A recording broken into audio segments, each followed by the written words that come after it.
لله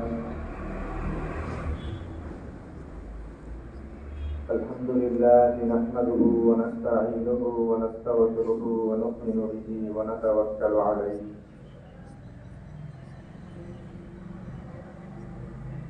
ونعوذ بالله من شرور أنفسنا ومن سيئات أعمالنا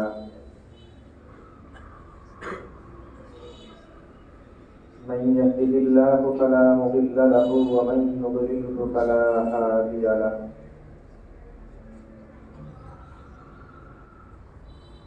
ونشهد أن لا إله إلا الله وحده لا شريك له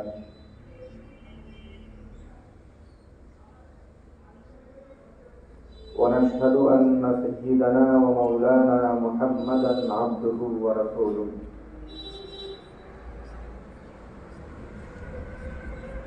صلى الله عليه وعلى آله وأصحابه وبارك وسلم.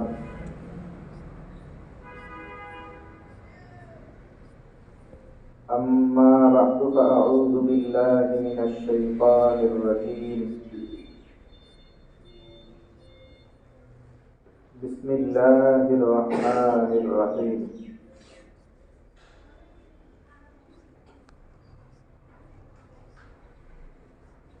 إن عدة الشهور عند الله 12 شهرا في كتاب الله يوم خلق السماوات والأرض منها 4 حرم ذلك الدين القيم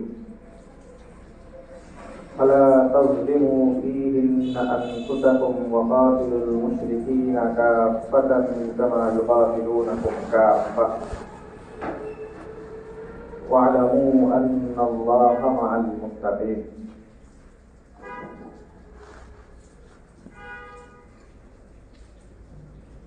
وقال رسول الله صلى الله عليه وسلم: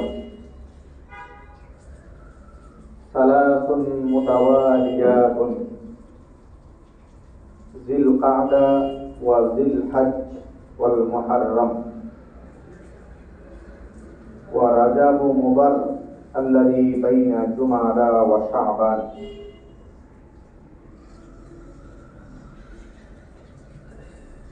وعن النبي صلى الله عليه وسلم أنه قال: ذاك شهر يغفل الناس عنه بين رجب ورمضان.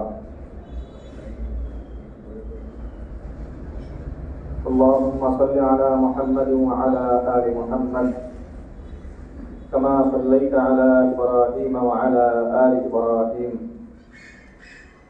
إنك حميد مجيد. اللهم بارك على محمد وعلى آل محمد كما باركت على إبراهيم وعلى آل إبراهيم إنك حميد مجيد. سبحانك لا علم لنا إلا ما علمتنا إنك أنت العليم الحكيم.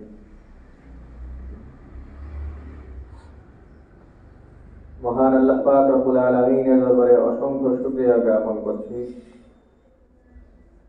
যিনি আমাদেরকে অন্যান্য জুমার ন্যায় আজকেও জুমার নামাজ আদায়ের জন্য পবিত্র ঘর মসজিদে আসার তৌফিক দান করেছেন। আলহামদুলিল্লাহ। মুহতারাম হাজিরিন, চন্দ্র মাসের হিসাবে খুবই গুরুত্বপূর্ণ একটা মাস আমাদের মধ্যে চলে আসছে।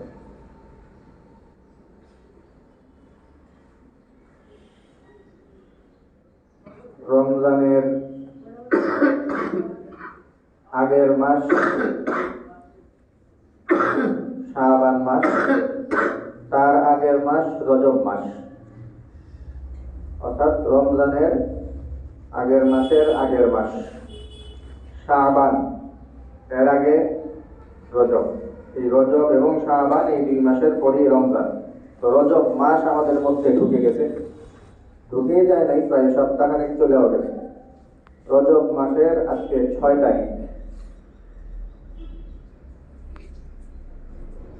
মোটামুটি এক সপ্তাহ কম 2 মাস পরে রমজান মাস।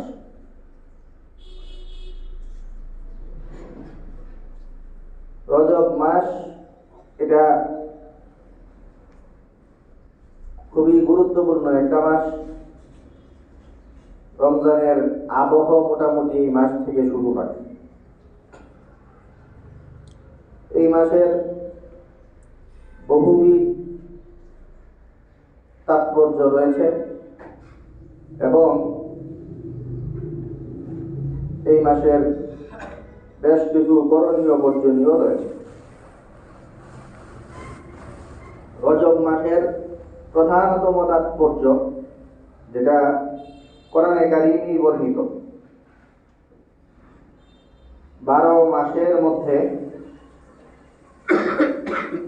স্পেশাল 4টা মাস আছে, বিশেষ 4টি মাস, যেই 4 মাস খুবই সম্মানিত 4টা মাস।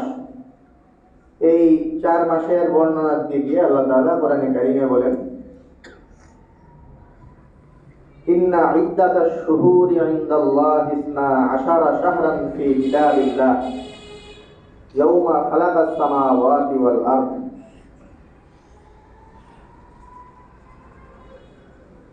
দুনিয়া সৃষ্টির পর থেকেই আল্লাহর কাছে এই কথাটাই নির্ধারিত হয়ে আছে যে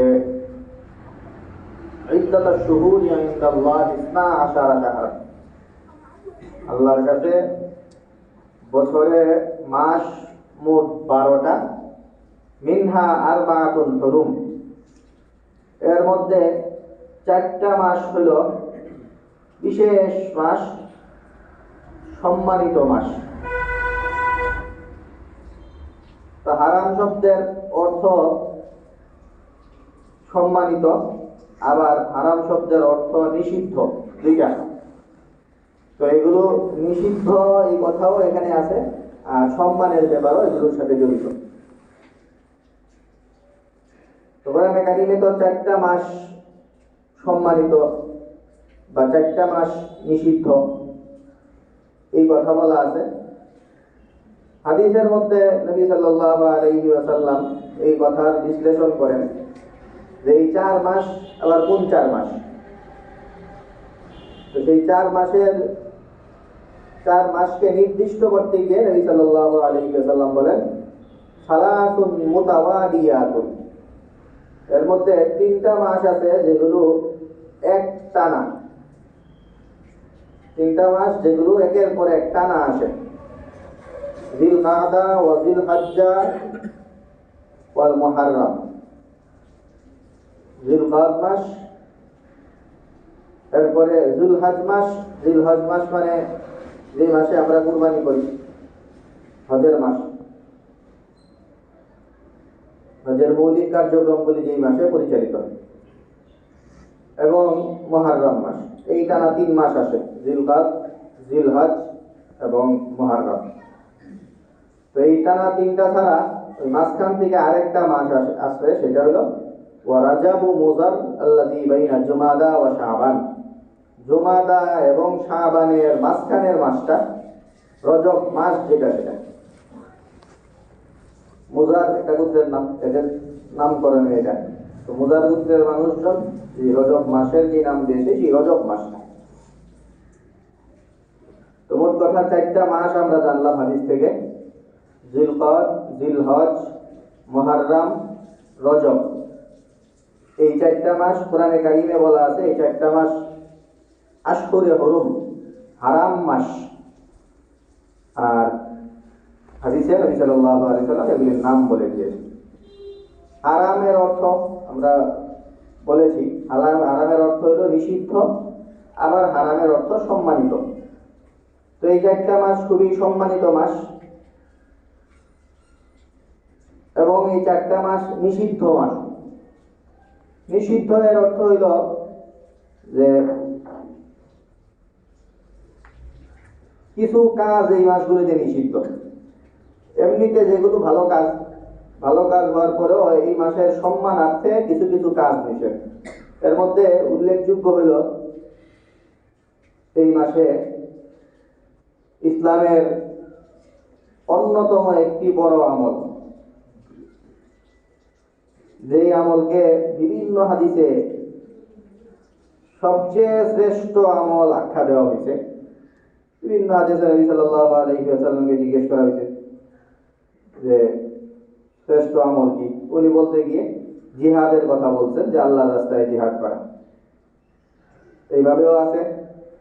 অনেক সময় অনেক আমলের কথা বলার পরে উনি বলছেন, নবী সাল্লাল্লাহু আলাইহি ওয়াসাল্লাম বলছেন যে এই আমলটা শ্রেষ্ঠ। সাহাবায়ে কেরাম চমকে উঠে বললেন যে এই আমলটা শ্রেষ্ঠ, এটা কি জিহাদের চেয়েও শ্রেষ্ঠ?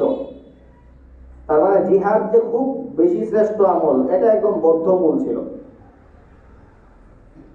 তো এই ধরনের একটা বড় আমল,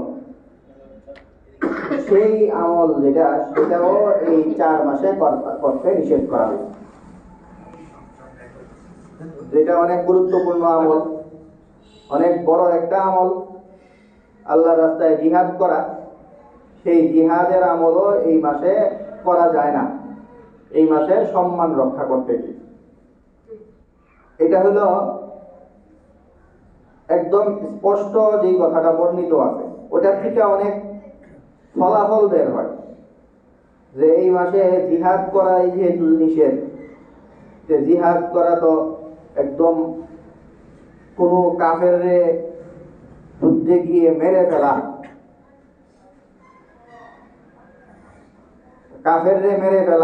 কাফেরের সাথে লড়াই অবতীর্ণ হওয়া, এটা নিষেধ। তাহলে এই নিষিদ্ধ মাস, সম্মানিত মাসগুলোতে অন্য মানুষকে, কাফের না মুসলমানদেরকে বা অন্যান্য লোকদেরকে বিভিন্ন ধরনের কষ্ট দেওয়া, মানুষজনকে বিভিন্নভাবে নির্যাতন করা,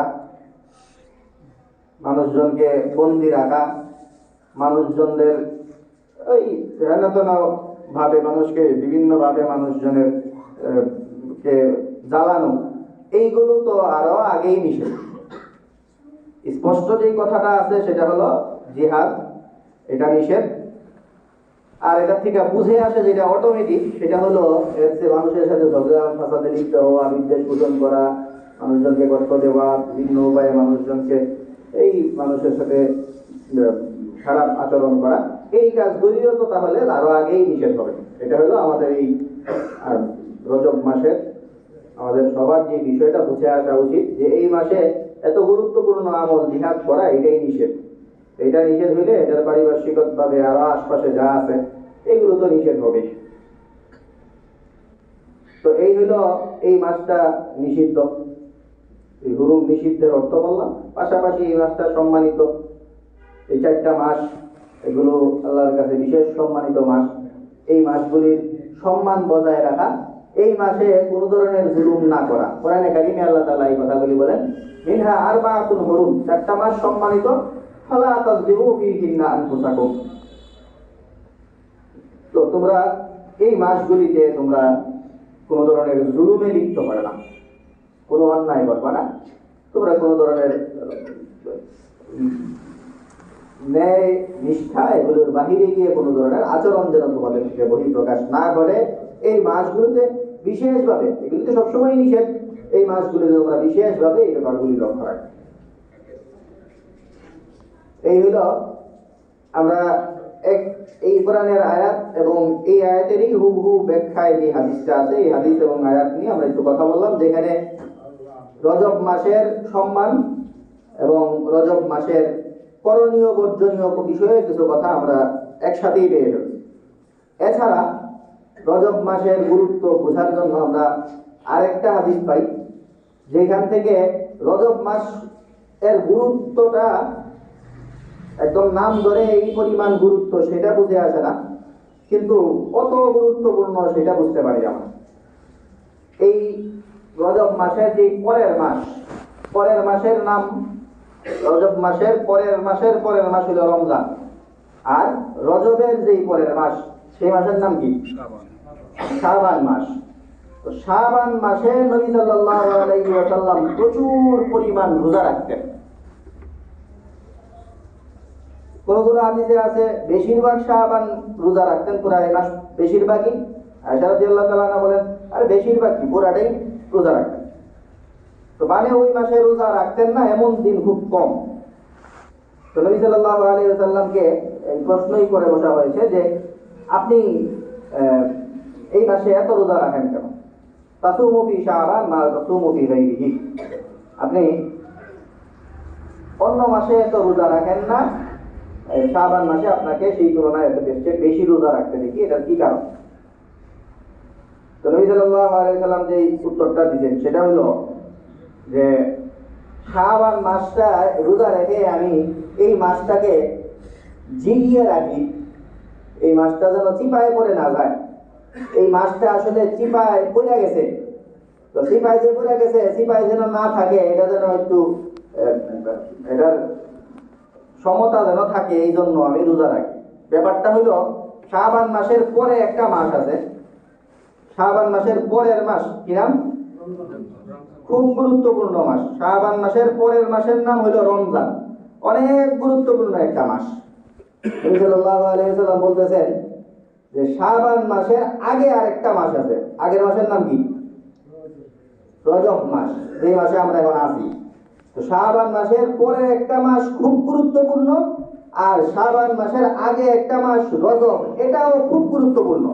এই অনেক গুরুত্বপূর্ণ দুইটা মাসের মাঝখানে পড়ছে শাবান। এই কারণে মানুষজনের এখানে একটু রেস্ট মানসিকতা আসতে পারে, এইবার একটু রেস্ট নেই। রজব মাসও খুব বেশি আমরা গুরুত্ব দিয়ে পালন করলাম, রমজান মাসটাও তো খুব গুরুত্ব পালন করতে হবে, তাইলে শাবান মাসে একটু রেস্ট নেই। শাবান মাসে একটু রেস্ট নেই, এই মানসিকতা লোকজনকে পেয়ে বসতে পারে। মানুষজন এই মাসে আমল কমায় দিতে পারে, এই মাসের মানুষজন একটু মানুষের মধ্যে অবহেলা দেখা দিতে পারে। এই অবহেলা যেন মানুষের মধ্যে দেখা না দিয়ে দেয়, এই জন্য আমি এই মাসে প্রচুর পরিমাণ রোজা রেখে এই মাসের কদরটাকে আমি জিয়ায় রাখি। তো এই শাবান মাসের ব্যাপারে আমরা যে বক্তব্যটা দিলাম, আপাত দৃষ্টিতে এই মনে হইতে পারে যে আমরা এই বক্তব্যটা মৌলিকভাবে শাবান মাসের গুরুত্ব ক্লিয়ারলি বুঝাচ্ছে, কিন্তু এটার ভিতর থেকে আমরা আরেকটা জিনিস বুঝি, সেটা হলো রজব মাসটাও যে কত গুরুত্বপূর্ণ। কারণ নবী সাল্লাল্লাহু আলাইহি ওয়াসাল্লাম বলছেন যে এটার পরে একটা খুব গুরুত্বপূর্ণ মাস আছে, আর এটার আগেও একটা খুব গুরুত্বপূর্ণ মাস আছে, আর শাবান পড়ে গেছে মাঝখানে চিপায়। তো শাবান মাঝখানে চিপায় পড়ে গেছে, আগে পিছে খুব গুরুত্বপূর্ণ মাস। তো এই কথাগুলি খুব স্পষ্ট বার্তা দেয় আমাদেরকে যে রজব মাসটা এটা অনেক বেশি গুরুত্বপূর্ণ। তো এই হলো রজব মাসের গুরুত্বের আরেকটা দিক। নবী সাল্লাল্লাহু আলাইহি ওয়াসাল্লাম অন্য এক হাদিসে বলেন, লা ফারা ওয়ালা আতিরাতা। দুইটা ব্যাপারকে নবী সাল্লাল্লাহু আলাইহি ওয়াসাল্লাম স্থগিত করছেন। দুইটা জিনিস চলতো, এই দুইটা জিনিসকে নবী সাল্লাল্লাহু আলাইহি ওয়াসাল্লাম বলছেন যে এগুলো এখন আর চলবে না। চলবে না কথাটা অত বেশি মিলে না, আমরা বলি ব্যাপারটা হলো দুইটা জিনিস মানুষজন করত, একটার নাম ফারা আর একটার নাম আকিরা। ফারন হইল আউয়ালুন নাতাজ, কোন পশুর প্রথম বাচ্চা হইলে ওই প্রথম বাচ্চাটা মূর্তির নামে উৎসর্গ করে দিতে হইত। মূর্তির নামে প্রথম বাচ্চাটারে জাহেলি যুগে মানুষজন দিয়ে দিত যে এটা প্রথম বাচ্চা, এটা আমাদের না, এটা দেবতার নামে, এটা আমরা এটা দুধ গ্রহণ করতে পারবো না, এটার গুস্ত খেতে পারবো না, এটা দিয়ে আমরা কোনো ধরনের বেনিফিট দিতে পারবো না। এই একটা রেওয়াজ ছিল। তো এই রেওয়াজটাকে নিষিদ্ধ করা হয়েছে। এখন এগুলি আর চলবে না ইসলাম আসার পরে। নবী সাল্লাল্লাহু আলাইহি ওয়াসাল্লাম এই কথা বলছেন। আরেকটা বলছেন, সেটা হলো ওয়ালা আতিরাতা। আতিরা, এই আতিরার সময় আবার চলবে না বলা যায় না, কারণ আতিরা হইল রজব মাসে পশু জবাই করা হইতো। রজব মাসে যে পশু জবাই করা হইতো ওটা মানুষজন যারা মূর্তি পূজা করতো ওরা মূর্তির জন্য করে ফেলতো। ভালো মানুষ ভালো উদ্দেশ্য করতে পারে। কুরবানির সময় আমরা যেমন পশু জবাই করি, জিলহজ মাসের এই গুরুত্বের বিচারে রজব মাসের গুরুত্বের বিচারেও রজব মাসে পশু জবাই করা হইত। নবী সাল্লাল্লাহু আলাইহি ওয়াসাল্লাম বলছেন, এটা বেশ ব্যাখ্যা সাপেক্ষ কথা, একটু কঠিন কথা।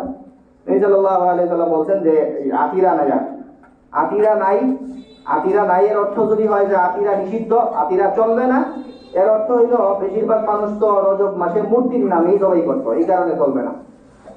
অনেক উলামায়ে কেরাম বলেন এটা আসলে ব্যাপারটা আশুরার মতো হইল, আশুরা এটা জরুরি রোজা ছিল, আশুরার রোজা রাখা এটা এই রোজাটা জরুরি ছিল। এরপরে নবী সাল্লাল্লাহু আলাইহি ওয়াসাল্লাম রমজান মাসের রোজা আসার পরে বলছেন যে আশুরার রোজা আগের গুরুত্ব হারিয়ে ফেলছে, আবশ্যকীয়তা হারিয়ে ফেলছে। এটা কিন্তু আবশ্যকীয় হারিয়ে ফেললেও আশুরা তার মর্যাদা হারায় নাই, আশুরা তার মর্যাদা এখনো আছে, আশুরার রোজা রাখা এখনো সওয়াবের কাজ। তো অনেকে বলেন এই ব্যাপারটা রজব মাসের কুরবানির ব্যাপারটা ওরকম, জিলহজ মাসের যে কুরবানি সেটা আসার পরে নবী সাল্লাল্লাহু আলাইহি ওয়াসাল্লাম বলতেন যে রজব মাসের কুরবানি এখন আবশ্যকীয়তা হারিয়ে ফেলছে। এর মানে এটা গুরুত্ব রয়ে গেছে, এইটা অন্য যে কোনো সময়ে করার চেয়ে জিলহজের পরে অন্য মাসের চেয়ে এই সময়ে করাটা বেশি গুরুত্বপূর্ণ, এটা ভালো সওয়াবের কাজ, এই ব্যাপারটা এখনো বহাল আছে।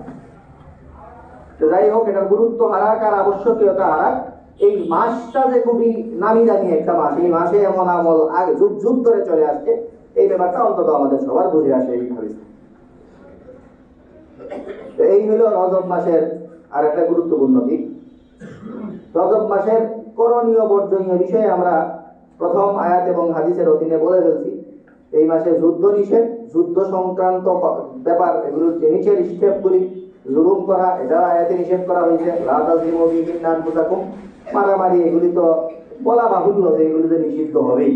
যেখানে যুদ্ধই করা নিষেধ, সেখানে তো যুদ্ধের নিচের স্টেপগুলি, মারামারি বিদ্বেষ এগুলো নিষেধই। জুলুম করা যেখানে নিষেধ, সেখানে জুলুম করা, মানুষকে অন্যায়ভাবে কষ্ট দেওয়া, মানুষজনকে জেলের মধ্যে আবদ্ধ রাখা, এগুলো তো আগেই নিষেধ হবে। এই ব্যাপারগুলি কোরআনে কারিমে স্পষ্ট আছে। এছাড়া হাদিসের মধ্যে আছে, নবী সাল্লাল্লাহু আলাইহি ওয়াসাল্লামের কাছে এক সাহাবী এসে বললেন যে হুজুর, আমি খুবই শক্তিশালী মানুষ, আমি খুব রোজা রাখতে চাই। কখন রোজা রাখবো? রোজা কখন রাখবো? আবার রমজান মাস আছে, রোজা রাখো। রমজান মাসের পরে রোজা আছে 6টায়, সেখানে রাখবা। আশুরার রোজা আছে, মাসের প্রতি 3 দিন রোজা আছে। তারপরে এই মুহররমের রোজা আছে, যে রোজাগুলি আছে ওগুলো রাখা তোমার গুরুত্বপূর্ণ রোজাগুলি। বলছেন হুজুর, ইনি অতি কোথাও কাজালিকা, আমার ক্ষমতা এর চেয়ে বেশি রোজা রাখার। তো বারংবার এটা বলার সময় নবী সাল্লাল্লাহু আলাইহি ওয়াসাল্লাম বলছেন যে সুম মিনাল হুরুমি ওয়া আফতির। তাহলে এই 4টা বিশেষ মাস, যে এই মাসগুলি যখন আসবো তখন তুমি যত পারো রোজা রেখো। তার মানে রজব মাসে আমরা একটা করণীয় এখান থেকে দেখলাম, সেটা হলো রোজা রাখা, বেশি বেশি রোজা রাখা। এটা রিহার্সেলও হয়, রমজান মাস চলেই আসতেছে। এছাড়া নবী সাল্লাল্লাহু আলাইহি ওয়াসাল্লাম উমরা করেছিলেন বেশ কয়েকবার, 4 বার। এর মধ্যে কোন কোন মাসে করেছিলেন, এর মধ্যে একটা বক্তব্য, একটা উমরা নিয়ে বক্তব্য হইল কারো কারো যে রজব মাসে ছিল। তো এটা মতভেদপূর্ণ বক্তব্য। আর উমর রাদিয়াল্লাহু তাআলা আনহু এবং উসমান রাদিয়াল্লাহু তাআলা আনহু ওনারা রজব মাসে উমরা করতেন, এই কথাটা খুবই প্রমাণিত কথা। এই জন্য ওলামায়ে কেরাম বলেন যে এটা সুন্নত। রমজান মাসে যাদের রজব মাসে যাদের সম্ভব হয় তারা উমরা করবেন। উমরা করা এটা এই মাসে করতে পারা, এটা সাহাবায়ে কেরামের সুন্নত। এছাড়া বিভিন্ন সূত্রে, এটা হাদিস কিনা সেটা নিয়ে বেশ কথাবার্তা আছে, এবং হাদিস না হওয়ার দিকটাই বেশি পরিধানযোগ্য। বাকি একটা দোয়া, এটা আমরা পড়ি, দোয়াটা পড়া যায়, কথাগুলি ভালো, সেটা এই মাস আসলে আমরা বলি, এটা বেশ করে পড়তে পারি। এই মাসের একটা করণীয়ের মধ্যে পড়ে, সেটা হলো আল্লাহুম্মা বারিক লানা ফি রাজাবা ওয়া শাবান ওয়া বাল্লিগনা রমাদান। এটা অনেকেই হয়তো জানি, খুবই প্রসিদ্ধ দোয়া। এটার অর্থ হলো, আল্লাহ আমাদের এই রজব মাস এবং এই শাবান মাস, এগুলোতে আমাদের মধ্যে বরকত দান করেন। আর তীরে যেহেতু নিয়ে আসছেন, রমজান একদম দেখাই দিতেছে, এখন আমাদেরকে রমজান মাসটা অবশ্যই আমাদেরকে পাইয়ে দিয়ে, রমজান মাসের আগেই যেন আমাদের মৃত্যু না হয়ে যায়, রমজান মাসকে আমাদের রমজান মাস পর্যন্ত অবশ্যই আমাদের পৌঁছাবে, এগুলো অর্থ। আরবি পড়বেন, আরবি খুবই প্রসিদ্ধ, বিভিন্ন জায়গায় এগুলি লেখাই থাকে। আল্লাহুম্মা বারিক লানা ফি রাজাব ওয়া শাবান ওয়া বাল্লিগনা রমাদান। এই মাসের আরেকটা গুরুত্ব এবং সেই গুরুত্ব কেন্দ্রিক কিছু কথাবার্তা এগুলো এই মাসের শেষে আলোচিত হয় সাধারণত। এই মাসের অন্যতম একটা বিশেষ গুরুত্ব হলো এই মাসটা মেরাজের মাস। মেরাজের মাসের মধ্যে ভিন্ন বক্তব্য আছে, এর মধ্যে সবচেয়ে সুপ্রসিদ্ধ বক্তব্য এটাই যে রজবে হয়েছে। সেই মেরাজ এবং মেরাজ সংক্রান্ত আরো কথাবার্তা, এগুলোর জন্য আলাদা সময় নিয়ে আমরা কথা বলার চেষ্টা করবো ইনশাআল্লাহ। তো এই মাসের গুরুত্বের মধ্যে এটাও পড়ে যে এই মাসে মেরাজ সংগঠিত হয়েছে। এই মোটামুটি এই মাস কেন্দ্রিক কথাবার্তা, এই মাস কেন্দ্রিক করণীয় বর্জনীয়। আল্লাহ তাআলা আমাদেরকে এই মাস থেকেই ইবাদত আমল ইত্যাদিতে মনোযোগী হওয়ার তৌফিক দান করুন। সামনের সময়গুলো 2-3 মাস সময়, এই সময়গুলো ইবাদতের ভরা মৌসুম। এই মৌসুমগুলোতে আমরা আল্লাহর নৈকট্যশীল বান্দা যেন হয়ে উঠতে পারি, আল্লাহ তাআলা আমাদের সবাই বেশি তৌফিক দান করুন। আপনাদের কাছে বেশ কিছু দাওয়াতনামা এসেছে, এই কয়েকটা চিঠি আসছে, টানা 3টা চিঠি এখানে, টানা 3 দিন। আগামী সোমবার 22 তারিখ বাইতুল সালাম মাদ্রাসায় পাকড়ি প্রদান উপলক্ষে দোয়া মাহফিল। ভারত থেকে সৈয়দ মাওদুদ মাদানী দামাত বরকাতুহু উনি আসবেন। এরপরের দিন 23 জানুয়ারি ইসলাহি মাহফিল জান্নাতুল বাকি জামে মসজিদ, ওইখানে ওদের নরসিংদীর প্রসিদ্ধ মুখ, পরিচিত মুখ আল্লামা বশিরউদ্দিন দামাত বরকাতুহু উনি আসবেন। আর এরপরের দিন বুধবার আমাদের একদম আমরা সবচেয়ে বেশি হকদার যেটা আমাদের লাগোয়া আলিম আজাদিয়া মহিলা মাদ্রাসা ভৈরবের খতমে বুখারী ও দোয়া মাহফিল। খতমে বুখারী খুবই গুরুত্বপূর্ণ দিক। কোরআনে কারিমের পরে পৃথিবীর সবচেয়ে বরকতপূর্ণ, সবচেয়ে বিশুদ্ধ এবং সবচেয়ে আলোচিত কিতাব বুখারী। বুখারী পড়ার পরে, খতম করার পরে, বুখারী পড়ে খতম করলে এই দোয়া কবুল হয়। এই সংক্রান্ত বহু দলিল আদিল্লাহ এগুলি রয়েছে। আমাদের সাধারণ মানুষজনের এত বিশাল কিতাব পড়ার ফুরসত হয় না, এই কারণে শুরুতে সবক ইফতেতাহ একদম যখন প্রথমে পড়া দেওয়া হয় তখন মাদ্রাসাগুলো একটা আয়োজন করে, আর শেষে একদম যখন শেষ করা হয় তখন আরেকটা আয়োজন হয়। শুরুতে শেষে যেন মানুষজন অন্তত শরীক হইতে পারে, তো তারই দ্বিতীয় পর্যায়ে এটা শুরুতে হয় এবং শেষে এই খতমে বুখারী সর্বশেষ সবক, এবং এটার মাধ্যমে বুখারী আনুষ্ঠানিকভাবে শেষ হয়। আর শেষ করার পরে দোয়া করা সেটার কবুল হয়। এই মর্মে বহু আল্লামায়ে কেরাম বুজুর্গানে দিনের কথাবার্তা আছেন। আমাদের হালিমা সাহেব মাদ্রাসায় আগামী বুধবারে মাদ্রাসার নতুন বিল্ডিং হইতেছে, মাদ্রাসার নির্মাণাধীন 8তম তলা, 8তলা আর কি, 8তলা ভবন হইতেছে। তো 8তলা ভবনের 20তলায় এখানে বুখারী শরীফের সর্বশেষ যেই সবক পড়াবেন আমাদের সারা দেশের প্রসিদ্ধ মুখ মুফতি মুস্তাকুন নবী কাসেমী দামাত বরকাতুহু উনি আসবেন। সময় হলো বিকাল 3টা থেকে আসর পর্যন্ত। তো আমরা সেখানে বরকতপূর্ণ আয়োজন, সেখানে আমরা সর্বোচ্চ সংখ্যক লোক এখানে আমরা অংশগ্রহণ করে এই ফয়েজ এবং বারাকাত এটা আমরা অর্জন করবো। আল্লাহ পাক রব্বুল আলামিন আমাদেরকে তৌফিক দান করুন।